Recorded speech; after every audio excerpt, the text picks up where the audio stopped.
Hello friends, welcome back to Nainshree classes. आप सभी का नैनश्री क्लासेस में स्वागत है। आज मैं नैनश्री आप सभी के लिए लाई हूँ उत्तर प्रदेश स्पेशल के 1500 प्रश्नों की श्रृंखला, जो कि हमारे परीक्षा के दृष्टिकोण से बहुत ही महत्वपूर्ण है और साथ ही साथ यूपी के जितने भी एग्जाम्स हैं जिनमें हमारा उत्तर प्रदेश अध्ययन पूछा जाता है, तो उनमें अक्सर इस तरीके के प्रश्न बनते रहते हैं। ये जो कुल 1500 प्रश्न हैं, इन 1500 प्रश्न से बाहर आपका उत्तर प्रदेश अध्ययन में से कुछ नहीं आने वाला। तो इस सीरीज़ को आप ध्यान से पढ़िए। तो आखिर अब शुरुआत करते हैं इस महत्वपूर्ण श्रृंखला की। पहला प्रश्न है हमारा, उत्तर प्रदेश अपनी सीमा किन राज्यों से साझा करता है? हिमाचल प्रदेश, उत्तराखंड, बिहार या उपरोक्त सभी? तो आपको बता दें कि उत्तर प्रदेश अपनी सीमा कुल 8 राज्यों से साझा करता है, प्लस एक केंद्र शासित प्रदेश से भी करता है, एक यूनियन टेरिटरी यानी कि केंद्र शासित प्रदेश। ठीक, शॉर्ट फॉर्म में मैं लिख देती हूँ, आप समझ जाना। ठीक, एक केंद्र शासित प्रदेश से सीमा साझा करता है। साथ ही साथ यूपी जो है अपना एक इंटरनेशनल बॉर्डर यानी कि अंतर्राष्ट्रीय सीमा भी साझा करता है। किससे करता है? नेपाल से करता है। ठीक, ये जो 8 राज्य हैं वो कौन से हैं वो मैं आपको एक ट्रिक के माध्यम से बताऊंगी, ताकि आपको याद करना आसान हो जाएगा, क्योंकि परीक्षा में प्रश्न अवश्य बनता है यूपी के बॉर्डर से रिलेटेड। तो मैं ट्रिक बताती हूँ आपको।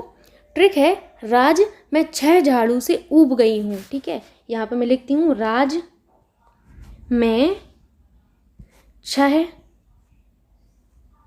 झाड़ू से ऊब गई हूँ।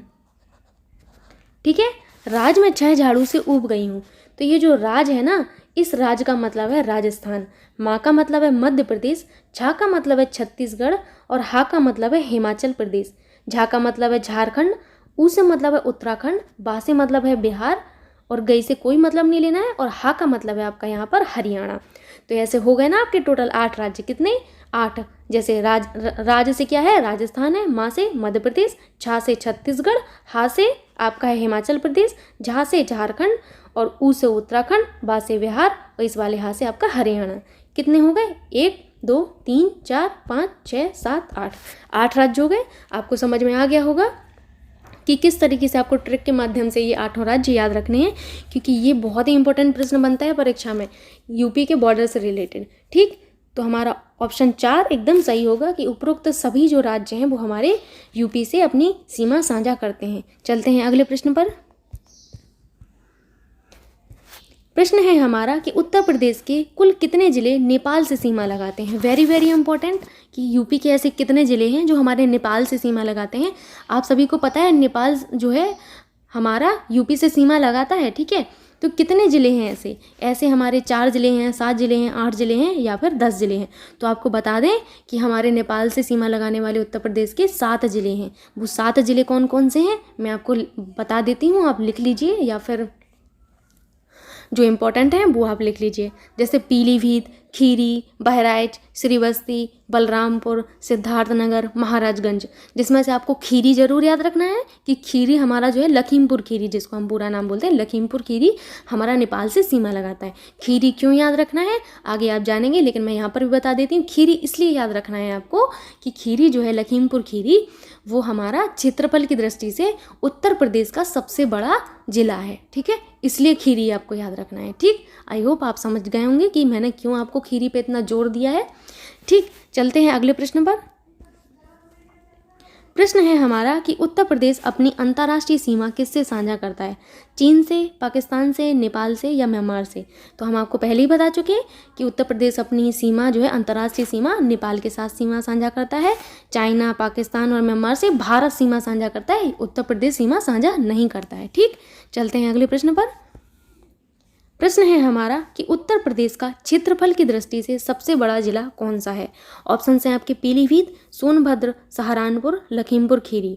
ठीक, तो हम आपको बता चुके हैं कि उत्तर प्रदेश का क्षेत्रफल की दृष्टि से सबसे बड़ा जिला हमारा लखीमपुर खीरी है, जो कि हमारा नेपाल से सीमा साझा करता है। ठीक है, वहीं सहारनपुर आपको पता होगा, सहारनपुर हमारा कहाँ पर है? सहारनपुर हमारा सबसे ऊपर है, टॉप पर है, मतलब हमारे यूपी का सबसे उत्तरी जिला सहारनपुर ही है। क्या? सबसे उत्तरी जिला हमारा सहारनपुर है। ठीक, एक और चीज़ आपको याद रखना है कि जो सहारनपुर है वो हमारा हिमाचल प्रदेश से सीमा लगाता है, ठीक। वहीं सोनभद्र के बारे में आपको एक फैक्ट याद रखना है कि सोनभद्र जो है हमारा 3 राज्यों से सीमा लगाता है। कौन कौन से 3 राज्य हैं? मध्य प्रदेश, छत्तीसगढ़ और झारखंड। वेरी वेरी इंपॉर्टेंट, इन सब चीज़ों को आपको याद रखना है, ठीक। चलते हैं अगले प्रश्न पर। प्रश्न है हमारा कि हिमाचल प्रदेश से सीमा साझा करने वाले जिले का नाम क्या है? बिजनौर, शामली, मुजफ्फरनगर, सहारनपुर। तो आपको बता दें कि बिजनौर बहुत ही इंपॉर्टेंट आपका ज़िला है। क्यों? क्योंकि यूपी में जो गंगा प्रवेश करती है वो बिजनौर से करती है। वेरी वेरी इंपॉर्टेंट, ठीक, कि गंगा कहाँ से प्रवेश करती है उत्तर प्रदेश में? बिजनौर से करती है, ठीक है। वहीं शामली के बारे में आपको एक फैक्ट याद रखना है कि हमारा जो शामली है वो हमारा उत्तर प्रदेश का सबसे पश्चिमी जिला है। क्या है? पश्चिमी जिला, ठीक। ठीक है, आई होप समझ गए होंगे आप। हमसे प्रश्न पूछा जा रहा है कि हिमाचल प्रदेश से सीमा साझा कौन सा जिला करता है? तो सहारनपुर हमारा, यानी कि ऑप्शन 4 एकदम सही है। सहारनपुर एक ऐसा जिला है जो हमारा हिमाचल प्रदेश से सीमा साझा करता है, ठीक। साथ ही साथ सहारनपुर हमारा उत्तर प्रदेश का सबसे उत्तरी जिला है, ठीक। चलते हैं अगले प्रश्न पर। प्रश्न है हमारा कि उत्तर प्रदेश का ऐसा कौन सा जिला है जो 3 राज्यों से घिरा हुआ है? ऑप्शन है आपके ललितपुर, सहारनपुर, सोनभद्र, चित्रकूट। तो आपको बता दें कि ललितपुर जो है हमारा 3 ओर से मध्य प्रदेश से घिरा है। किससे? मध्य प्रदेश से घिरा है, ठीक। हमसे पूछा जा रहा है 3 राज्यों से, टोटल 3 राज्यों से सीमा लगाने वाला राज्य हमारा कौन सा है, सॉरी जिला कौन सा है। सहारनपुर के बारे में आपको पता है कि सबसे उत्तरी जिला हमारा सहारनपुर है। सोनभद्र एक ऐसा जिला है हमारा जो हमारा 3 राज्यों से घिरा है, ठीक। सोनभद्र कुछ इस तरीके का दिखता है, मैं आपको दिखा देती हूँ, ऐसे दिखता है, ठीक। तो यहाँ पर मध्य प्रदेश है, इधर पे मध्य प्रदेश है, ठीक। नीचे छत्तीसगढ़ है,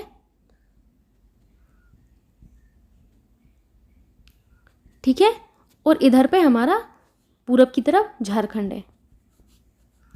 तो इस तरीके से हमारा जो सोनभद्र जिला है वो 3 राज्यों से सीमा लगाता है। किस किस से? मध्य प्रदेश से, छत्तीसगढ़ से और झारखंड से। चित्रकूट हमारा सिर्फ और सिर्फ मध्य प्रदेश से सीमा लगाता है, ठीक है। तो हमारा ऑप्शन 3 एकदम सही होगा, ठीक है। चलते हैं अगले प्रश्न पर। प्रश्न है हमारा, उत्तर प्रदेश अपनी सबसे लंबी सीमा किस राज्य के साथ साझा करता है? Very very important. वैसे तो इस श्रृंखला के सारे प्रश्न इंपॉर्टेंट ही हैं, लेकिन जो बहुत इंपॉर्टेंट हैं, जिनको आपको पढ़े बिना एग्जाम में नहीं जाना है, वो यही प्रश्न है, ठीक। ऐसे ही प्रश्न हैं, ठीक, जिनको आपके पढ़े बिना नहीं जाना है। जैसे ऑप्शन से हमारा छत्तीसगढ़, हिमाचल प्रदेश, मध्य प्रदेश, राजस्थान। तो आपको बता दें कि यूपी जो है अपनी सबसे छोटी सीमा हिमाचल प्रदेश के साथ साझा करता है, सबसे छोटी सीमा, ठीक।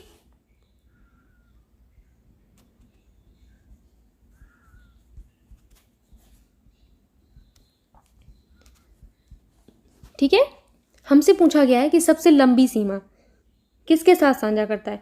तो यूपी जो है अपनी सबसे लंबी सीमा मध्य प्रदेश के साथ साझा करता है। किसके साथ करता है? मध्य प्रदेश के साथ। वेरी वेरी इंपॉर्टेंट, ठीक। चलते हैं अगले प्रश्न पर। प्रश्न है हमारा कि उच्च न्यायालय के न्यायाधीशों की नियुक्ति कितने वर्ष के लिए की जाती है?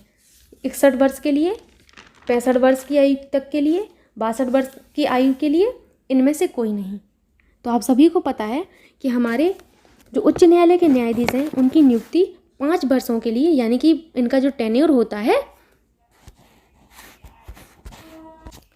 सॉरी यहाँ पर मेरे से एक मिस्टेक हो गई है, वो ये हुई है कि जो उच्च न्यायालय के न्यायाधीश हैं उनकी नियुक्ति कितने वर्ष के लिए की जाती है, ये पूछा जा रहा है यहाँ पर। तो जो उच्च न्यायालय के न्यायाधीश हैं उनकी नियुक्ति 62 वर्ष की आयु के लिए की जाती है। कितनी? 62 वर्ष के लिए की जाती है। जब वो 62 वर्ष के हो जाएंगे, मतलब 62 ईयर्स के हो जाएंगे, तो वो सेवानिवृत्त हो जाएंगे, ठीक है। एक चीज़ और आपको याद रखनी है कि जो 62 वर्ष की आयु है इनकी, अभी प्रेजेंट में 62 वर्ष है कि 62 वर्ष के हो जाएंगे तो सेवानिवृत्ति हो जाएगी। तो इसको 65 ईयर्स तक करने का विचार चल रहा है कि 65 ईयर्स तक इनका जो है नियुक्ति का कार्यकाल रखा जाए, ठीक। तो ये हमारा कौन सा संविधान संशोधन है? ये हमारा 114वां संविधान संशोधन है। ये हमारा अभी विचार में है, ठीक है, अभी लागू नहीं हुआ है, ठीक। ऐसा अभी विचार चल रहा है, तो ये विचाराधीन है हमारा, अभी हुआ नहीं है, ठीक। क्या कि हमारी जो उच्च न्यायालय के न्यायाधीश हैं उनकी सेवानिवृत्ति की आयु 62 वर्ष से बढ़ाकर 65 वर्ष हेतु 114वां संविधान संशोधन संसद में विचाराधीन है, ठीक। तो यहाँ पर हमारा ऑप्शन 3 एकदम सही होगा कि उच्च न्यायालय के न्यायाधीशों की नियुक्ति कितने वर्ष के लिए की जाती है? 62 वर्षों के लिए की जाती है। ठीक है, तो 65 वर्ष से आप कंफ्यूज मत होना, ये विचार में चल रहा है, अभी इम्प्लीमेंट नहीं हुआ है। ठीक, चलते हैं अगले प्रश्न पर। प्रश्न है हमारा कि उच्च न्यायालय का न्यायाधीश होने के लिए क्या आवश्यक है?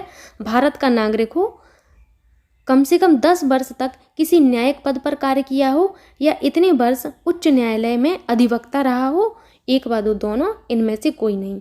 अधिवक्ता का मतलब क्या है? एडवोकेट। ठीक, इस चीज को याद रखना, एडवोकेट।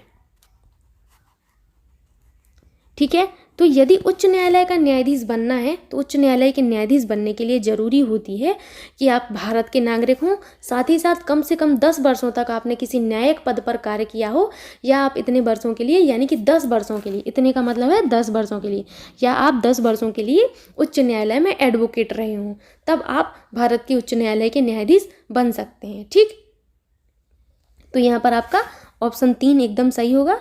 ठीक, 1 व 2 दोनों। आपको एक चीज़ और बता दें कि हमारे जो उच्च न्यायालय के न्यायाधीश हैं उनको नियुक्ति कौन करता है और वो अपना त्यागपत्र किसको देते हैं, ये भी जान लेना बहुत ही ज़रूरी है। तो बता दें आपको कि उच्च न्यायालय के न्यायाधीश राष्ट्रपति को संबोधित करके अपना पद त्याग कर सकते हैं। ठीक है, ये अपना पद त्याग कैसे कर सकते हैं? राष्ट्रपति को संबोधित कर दें। ठीक, राष्ट्रपति को संबोधित करके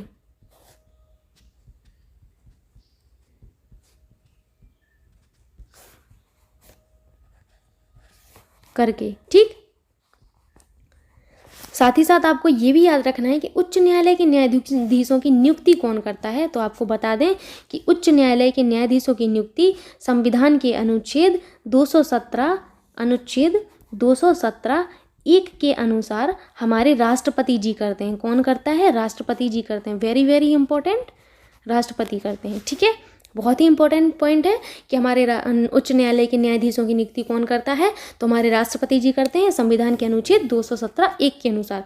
साथ ही साथ आपको ये भी पता चल गया है कि अपना पदत्याग कैसे करते हैं? राष्ट्रपति को संबोधित करके करते हैं। ठीक, एक चीज़ और आपको याद रखना है कि उच्च न्यायालय के जो न्यायाधीश हैं उनको राष्ट्रपति जी जो हैं अपने आदेश से हटा सकते हैं। कैसे हटा सकते हैं? यदि उच्च न्यायालय के किसी न्यायाधीश पर कदाचार साबित होता है तो राष्ट्रपति जी उनको हटा सकते हैं। ठीक है, आई होप आपको यहाँ तक अच्छे से समझ में आ गया होगा। चलते हैं अगले प्रश्न पर। प्रश्न है हमारा कि उच्च न्यायालय के न्यायाधीशों को शपथ कौन दिलाता है? वेरी वेरी इंपॉर्टेंट, राष्ट्रपति, प्रधानमंत्री, राज्यपाल या मुख्यमंत्री? तो उच्च न्यायालय के जो न्यायाधीश हैं उन सबको शपथ हमारे राज्यपाल साहब दिलाते हैं। ठीक है, कौन दिलाता है? राज्यपाल दिलाते हैं। वहीं राष्ट्रपति जी इनकी नियुक्ति करते हैं। ठीक है, और राष्ट्रपति जी को ही ये अपना पदत्याग के लिए जो हमारा लेटर होता है वो देते हैं। ठीक है, चलते हैं अगले प्रश्न पर। प्रश्न है हमारा, भारत के संविधान के किस अनुच्छेद के अंतर्गत समाज के कमजोर वर्गों के लिए निःशुल्क विधिक सहायता की व्यवस्था की गई है? ऑप्शन हैं आपके अनुच्छेद 39 का, अनुच्छेद 51 का, अनुच्छेद 40 या फिर अनुच्छेद 45। तो आपको बता दें कि हमारा अनुच्छेद जो 39 का है उसमें ऐसा प्रावधान है कि राष्ट्रपति 39 का में ऐसा प्रावधान है कि जो हमारे समाज के कमज़ोर वर्गों के लोग हैं उनके लिए निःशुल्क और विधिक सहायता की व्यवस्था की गई है। ठीक है, कौन सा है? हमारा 39 का है। ठीक, तो बाकी अनुच्छेदों के बारे में जान लेते हैं।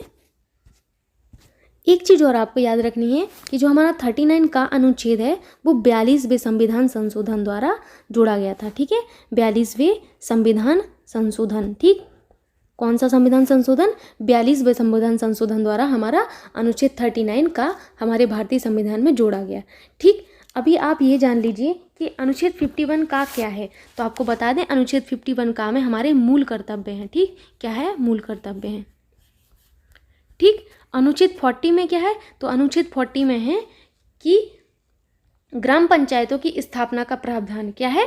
ग्राम पंचायतों की स्थापना का प्रावधान कौन करेगा? हमारा राज्य करेगा। ऐसा राज्य को कहा जाता है कि आप ग्राम पंचायतों की स्थापना का प्रावधान करें। कौन कहता है? हमारा राज्य के नीति निर्देशक तत्व कहते हैं, DPSP। ठीक, तो ये हमारे राज्य के नीति निर्देशक तत्वों में उल्लिखित है कि राज्य को ग्राम पंचायतें स्थापित करने का प्रावधान करना चाहिए। ऐसा अनुच्छेद 40 में लिखा है। ठीक है, अनुच्छेद 45 क्या कहता है? हमारा अनुच्छेद 45 कहता है कि 6 वर्ष से कम आयु के जो बच्चे हैं उनकी देखभाल और शिक्षा का प्रावधान। क्या? 6 वर्ष से कम आयु के बच्चों के लिए देखभाल और शिक्षा। ठीक, आप समझ गए होंगे यहाँ पर ये चारों अच्छे से अनुच्छेद। तो हमारा इस प्रश्न का जो उत्तर है वो 1 होगा। ठीक, अनुच्छेद 39 का। अनुच्छेद 39 का में ही वर्णित है कि समाज के कमजोर वर्गों के लिए निःशुल्क विधिक सहायता की व्यवस्था की गई है। ठीक, आई होप यहाँ तक अच्छे से समझ में आया होगा। चलते हैं अगले प्रश्न पर। प्रश्न है हमारा कि भारतीय संविधान का 73वां संविधान संशोधन किससे संबंधित है? Very very important. पंचायतों से, नगर पालिका से, पंचायतों तथा नगर पालिका दोनों से, या इनमें से कोई नहीं। तो आपको बता दें कि हमारा 73वां संविधान संशोधन पंचायतों से संबंधित है। किससे? पंचायतों से संबंधित है। ठीक, पहले हुआ क्या था कि जब हमारा 73वां संविधान संशोधन नहीं आया था, 73वां संविधान संशोधन कब आया? 1992 में आया। जब ये नहीं था तो राज्य सरकार के ऊपर कोई बाध्यता नहीं थी कि वो पंचायत चुनाव कितने वर्षों में कराता है। हो सकता है एक बार हो गए, फिर 20 साल बाद कराए। तो पहले ये था सिनेरियो। जब 73वां संविधान संशोधन आया 1992 में, तो हुआ क्या कि राज्य सरकार के ऊपर एक बाध्यता हो गई कि आपको 5 वर्षों में, प्रत्येक 5 वर्ष में पंचायतों का चुनाव करवाना है। ठीक है, साथ ही साथ 73वें संविधान संशोधन ने एक बहुत ही इंपॉर्टेंट प्रावधान किया, वो ये है कि महिलाओं को इसने 33% आरक्षण की बात कही। ठीक, मतलब 1/3 सीटों पर महिलाएं रहेंगी। ऐसा आरक्षण अभी तक हमारे किसी ना लोकसभा में है, ना राज्यसभा में है, ना ही हमारे विधान परिषद में है। ठीक, सिर्फ पंचायती राज में महिलाओं के लिए आरक्षण की बात कही गई है, वो भी 33% आरक्षण की बात कही गई है। ठीक, तो 73वां संविधान संशोधन इसीलिए महत्वपूर्ण बनता है। ठीक, एक चीज़ और आपको याद रखनी है कि जो 73वां संविधान संशोधन है ये हमारा 1992 में आया, और इसने भाग 9 में इसने 16 नए अनुच्छेद जोड़े। कितने? 16 नए अनुच्छेद जोड़े। ये सब चीज़ें आपको याद रखनी है, बहुत ही इंपॉर्टेंट है आपकी। ठीक, तो इसने भाग 9 में 16 नए अनुच्छेद जोड़े और 11वीं अनुसूची जोड़ी थी। कौन सी? 11वीं अनुसूची जोड़ी। अगर आपसे पूछा जाए कि 11वीं अनुसूची किससे संबंधित है, तो आपको पता चल गया है कि 11वीं अनुसूची हमारी पंचायती राज से संबंधित है। ठीक है, 11वीं जो अनुसूची है हमारी, 11वीं अनुसूची में कुल हमारे 29 विषय हैं। कुल कितने विषय हैं? 29 विषय हैं। ठीक, ये भी याद रखना है आपको कि 11वीं अनुसूची में हमारे 29 विषय हैं। ठीक, जो पंचायती राज है हमारा किस सूची का विषय है? तो पंचायती राज हमारा राज्य सूची का विषय है। किसका? राज्य सूची का विषय है। वेरी वेरी इंपॉर्टेंट, ये हमारे राज्य सूची का विषय है। ठीक, तो यहाँ पर आप 73वें संविधान संशोधन के बारे में बहुत अच्छे से जान गए होंगे। तो आई होप आप समझ गए हैं कि हमारे प्रश्न का उत्तर क्या होगा? ऑप्शन 1 होगा। 73वां संविधान संशोधन हमारे पंचायतों से संबंधित है। वहीं नगर पालिकाओं से संबंधित हमारा 74वां संविधान संशोधन है। कौन सा? 74वां संविधान संशोधन है। 74वां संविधान संशोधन क्या करता है? कहता है कि 74वें संविधान संशोधन के द्वारा 3 नए प्रकार के नगर पालिकाओं का प्रावधान है। कौन कौन से? नगर निगम,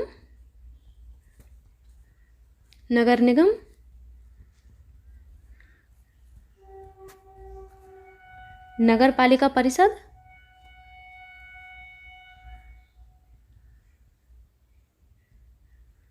और नगर पंचायतें। ठीक, नगर पंचायतें, मैं इधर पे पंचायतें लिख दे रही, आप समझ जाना कि नगर पंचायतें हैं। ठीक है, तो ये 3 तरीके की हमारे नगर पालिकाओं का प्रावधान हमारे 74वें संविधान संशोधन में दिया गया है। ठीक, तो आपसे पूछा जाए कि 74वां संविधान संशोधन का संबंध किससे है?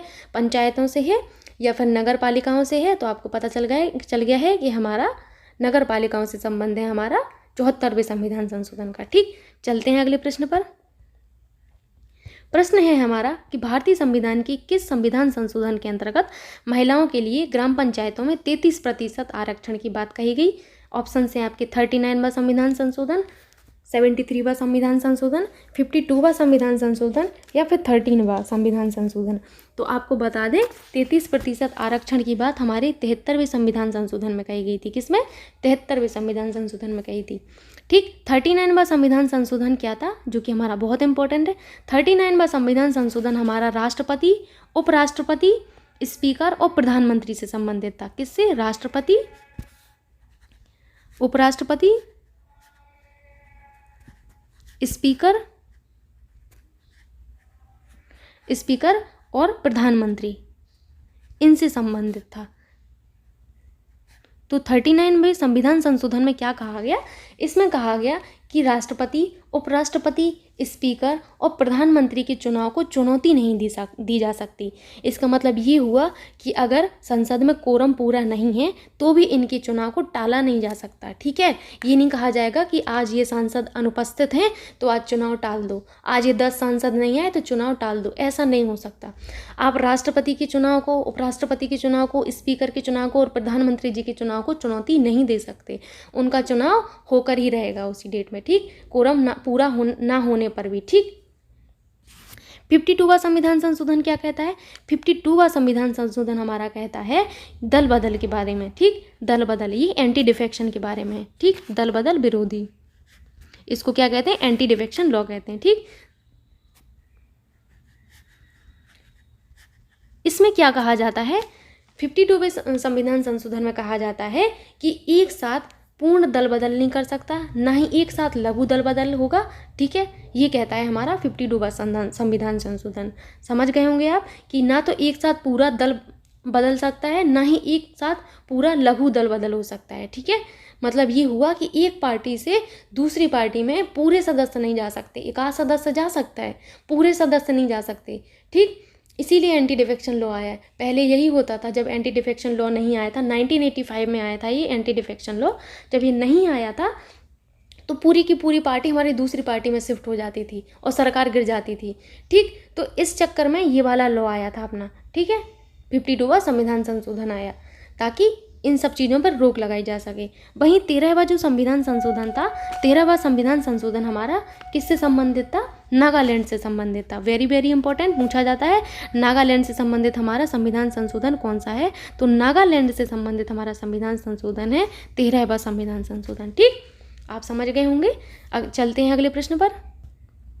प्रश्न है हमारा, पंचायती राज सम्मिलित किया गया संघ सूची में, समवर्ती सूची में, राज्य सूची में या फिर अवशिष्ट सूची में?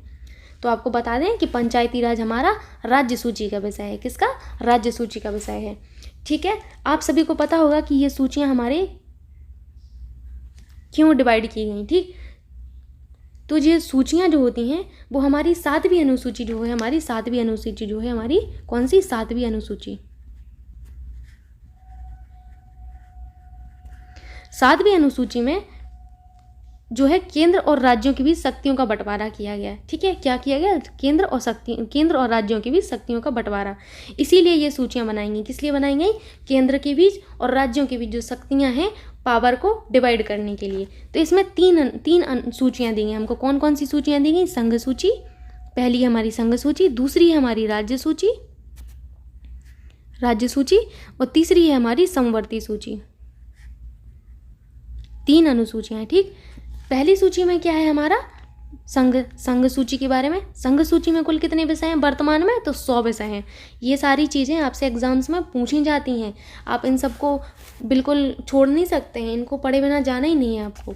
ऐसे ही हमारा जो राज्य सूची है, राज्य सूची में कुल हमारे वर्तमान में 61 विषय हैं। कितने? 61 सब्जेक्ट हैं। समवर्ती सूची में वर्तमान में कुल कितने विषय हैं? 52 विषय हैं। ठीक है, आपसे कई बार पूछा जाता है कि हमारा शिक्षा जो है कौन सी सूची में आता है? राज्य सूची, संघ सूची, समवर्ती सूची या फिर अवशिष्ट सूची? तो आपको बता दें शिक्षा हमारा समवर्ती सूची का विषय है। किसका है? समवर्ती सूची का विषय है।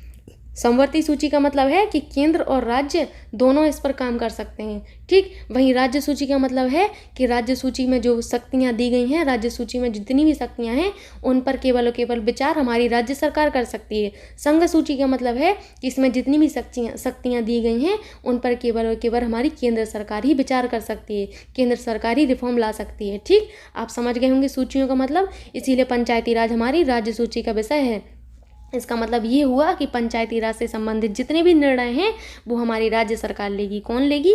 राज्य सरकार लेगी। इनके चुनाव कौन कराएगा? हमारा राज्य निर्वाचन आयोग कराएगा, ना कि हमारा भारत का निर्वाचन आयोग। ठीक, भारत के निर्वाचन आयोग को इससे कोई लेना देना नहीं है। राज्य के निर्वाचन आयोग ही हमारे पंचायती राज के चुनाव करवाएंगे। ठीक है, चलते हैं अगले प्रश्न पर। प्रश्न है हमारा, पंचायत चुनाव होते हैं प्रत्येक 4 वर्ष में, प्रत्येक 5 वर्ष में, प्रत्येक 6 वर्ष में या फिर सरकार की इच्छा अनुसार? ये तो पहले होता था 1992 के पहले, 1992 के पहले, जब हमारा 73वां संविधान संशोधन नहीं आया था तब था ऐसा। अब ऐसा नहीं है, अब आपके ऊपर बाध्यता है कि आपको हर 5 वर्ष में चुनाव करवाने हैं, ऐसा राज्य सरकार के ऊपर बाध्यता है। किसने कहा है ऐसा? राज्य के नीति निर्देशक तत्व ने कहा है। ठीक, तो हमारे पंचायतों के चुनाव प्रत्येक 5 वर्ष में होते हैं। ऑप्शन दूसरा एकदम करेक्ट हुआ। चलते हैं अगले प्रश्न पर। प्रश्न है हमारा कि ग्राम पंचायतों का सदस्य होने के लिए न्यूनतम आयु कितनी होनी चाहिए? 18 वर्ष, 30 वर्ष, 35 वर्ष या 21 वर्ष? तो आपको बता दें कि 18 वर्ष तो मतदान की आयु है भैया। कितनी है? 18 वर्ष हमारी मतदान की आयु है। पहले यही आयु हमारी कितनी थी? 21 वर्ष थी। कितनी थी? 21 वर्ष थी। ठीक, फिर हमारा हुआ कि हमारी जो आयु है वो 61वें संविधान संशोधन के द्वारा, कौन सा? 61वां, हम इसको शॉर्ट फॉर्म में लिखेंगे, आप समझ जाना। 61वां संविधान संशोधन। 61वें संविधान संशोधन ने क्या किया कि जो हमारी 21 वर्ष की मतदान की आयु थी उसको घटाकर कितना कर दिया? 18 वर्ष कर दिया। ठीक है, वर्ष को मैं ईयर में लिख दे रही। ठीक, इस तरीके से। तो हमारा जो 61वां संविधान संशोधन आया उसने किया क्या कि हमारी जो मतदान की आयु पहले 21 वर्ष थी उसने 18 वर्ष कर दी। ठीक, तो आप समझ गए होंगे कि 18 वर्ष हमारे मतदान की आयु है। वहीं 30 वर्ष जो है किसकी आयु है? 30 वर्ष हमारी आयु है राज्यसभा का सदस्य, राज्यसभा और जो हमारी जो विधान परिषद हैं उनका सदस्य बनने के लिए न्यूनतम आयु है। किसका? राज्यसभा का सदस्य प्लस राज्य विधानसभा, विधान परिषद है, विधानसभा नहीं है, विधान परिषद। विधानसभा का तो 25 वर्ष होती है। विधान परिषद का सदस्य बनने के लिए आपको 30 वर्ष की आयु चाहिए। 30 वर्ष की आयु आपको 2 चीज़ों में चाहिए, 2 जगह चाहिए पड़ती। कहाँ पर? राज्यसभा का सदस्य बनने के लिए और विधान परिषद का सदस्य बनने के लिए। ठीक, वहीं 35 वर्ष की आयु क्यों चाहिए पड़ती? राज्यपाल के लिए। राज्यपाल बनने के लिए न्यूनतम आयु हमारी 35 वर्ष डिसाइड की गई है हमारे संविधान में राज्यपाल के लिए, और 21 वर्ष आयु हमारी ग्राम पंचायत का सदस्य बनने के लिए निर्धारित की गई है। तो ऑप्शन 4 हमारा एकदम सही होगा। ठीक, चलते हैं अगले प्रश्न पर। प्रश्न है हमारा कि भारत में पंचायती राज व्यवस्था का शिल्पी किसे कहा जाता है? ठीक, ऑप्शन हैं आपके आचार्य नरेंद्र देव, BR Mehta, GBK Rao, ML Singhvi. तो आपको बता दें भारत में पंचायती राज व्यवस्था का शिल्पी या वास्तुकार, नहीं शिल्पी या वास्तुकार भी कहेंगे। तो आप परीक्षा में देख के घबरा मत जाना कि हमने तो वास्तुकार पढ़ा था या हमने तो शिल्पी पढ़ा। ठीक, तो ये वास्तुकार या शिल्पी एक ही है कि हमारे भारत में पंचायती राज व्यवस्था का जो शिल्पी है हमारे मेहता साहब को माना जाता है। किसको? मेहता साहब को माना जाता है। ठीक है, अगला प्रश्न है आपका कि भारत में पंचायती राज व्यवस्था लागू करने वाला प्रथम हमारा जो राज्य था वो कौन सा था? तो आपको बता दें कि हमारा पहला राज्य कौन सा था? ऑप्शन हैं आपके उत्तर प्रदेश, बिहार, राजस्थान या कर्नाटक। तो भारत में पहली बार जो पंचायती राज व्यवस्था लागू करने वाला हमारा राज्य था वो हमारा राजस्थान था। राजस्थान में कहाँ पर? नागौर, एक नागौर इनका जिला था। ठीक, नागौर, इस तरीके से ये नागौर जो जिला था पहली बार पंचायती राज यहीं पर लागू किया गया था। ठीक है, आई होप आपको ये सीरीज़ अच्छे से समझ में आई होगी। और आज यहीं तक प्रश्न थे, कल हम लोग इसकी आगे शुरुआत करेंगे। यदि आपको वीडियो पसंद आता है तो प्लीज़ रिक्वेस्ट है आप सबसे कि मेरा चैनल को लाइक कीजिए, शेयर कीजिए और सब्सक्राइब कीजिए। And thank you so much मेरे वीडियोज़ देखने के लिए।